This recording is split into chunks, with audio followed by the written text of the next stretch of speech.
You can try to make comparisons between the BMW i3 and all the other electric cars that are on the market today. But when you get right down to it, there's nothing else quite like the i3 out there right now. Let's go for a ride and I'll show you why.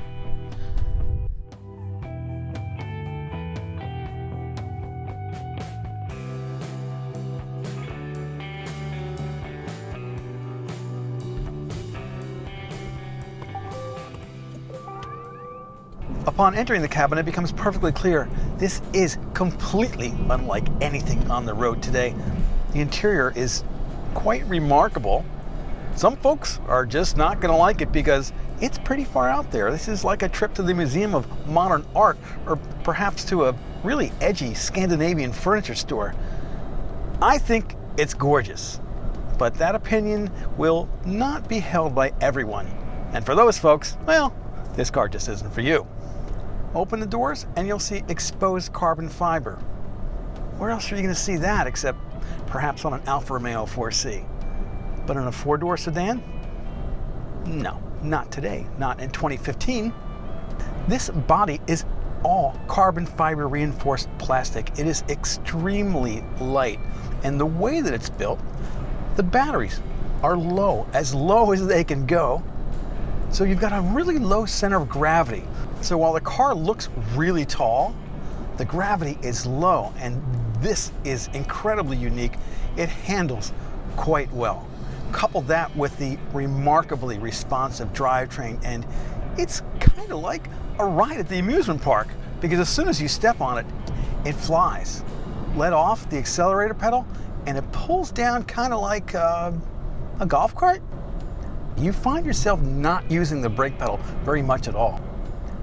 It's eerie how quiet the i3 is and how fast it accelerates on the roll. They claim a 7 seconds 0 to 60, but it's that punch. As soon as you stomp on it, wham, it goes, there's no lag. The 19-inch aero alloy wheels are wrapped with 155/70 R19 tires all around in the full electric i3, with 175/70 R19s used at the rear of the i3 Rex. Push the i3 hard around the twisties, and those skinny tires will tell you about it. As far as range goes, well, if you drive it conservatively at the right speeds, you can certainly beat the numbers. But if you're all in, expect to fall far short. Because the more pedal you use, the more battery you use. It's quite simple. There are 3 drive modes: Comfort, Eco Pro, and Eco Pro Plus, when you want to squeak the maximum number of miles from your battery. The i3 is designed from the ground up as an electric car, but there is an available range extender, which is perfect if you have longer driving cycles or if you're ever worried about running out of juice. The 2-cylinder range extender requires premium gasoline. Fuel tank capacity is a scant 1.9 gallons. The added weight of the range extender ups the 0 to 60 mph time from 7 seconds to 7.8 seconds. I drove from Princeton down to Long Beach Island through the Jersey Pinelands, and that's the kind of place where you don't want to run out of juice. Having that range extender took away that range anxiety. I knew that there would always be a gas station a certain amount of distance down the road, and I'd be able to make it to where I needed to go without running out. The dash layout brings that floating iPad metaphor like nothing else. This high-resolution screen, wow, is it crisp. So we've got a split display right now between the different views of nav. Go over to the iDrive wheel, and we can get to our radio. There's no poking at the screen. It's all down here. The steering wheel is quite space age, and I think rather unique among BMWs. Not any squish to it, but a really nice design. You have cruise control on your left, audio controls and Bluetooth on your right.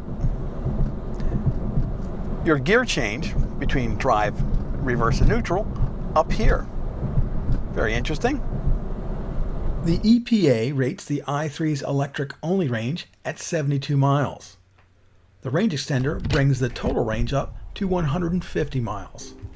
While BMW states a 3-hour charge time with a level 2 220-volt charger With 110 house current, it can take a day to fill the battery from empty.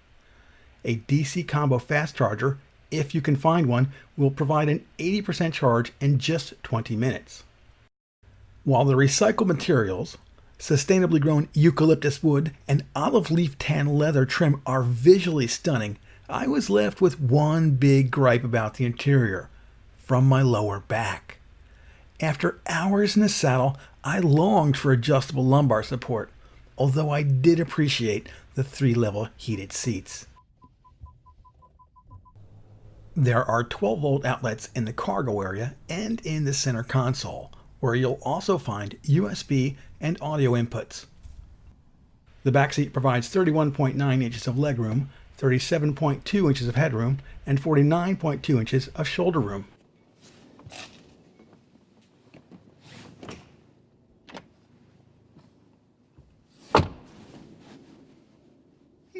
Not bad. Got about 4 fingers of headroom, almost 5 at 5'10".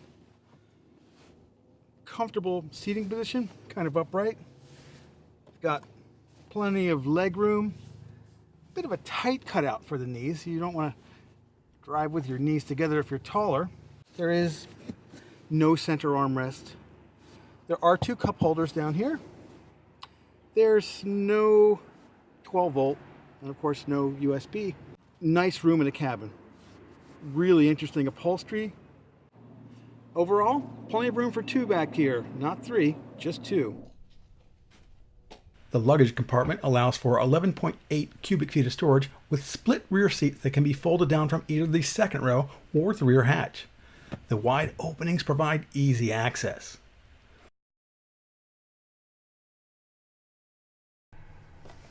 The range extender's oil level is checked from beneath the rear cargo area. A small cargo area under the hood provides additional storage space. The i3's lightweight carbon fiber body, along with its reliance on recycled and renewable interior materials, ushers in a new realm of automobile construction. This remarkable little car provides a huge glimpse into a future where cars are fun to drive yet have a minimized impact on the environment.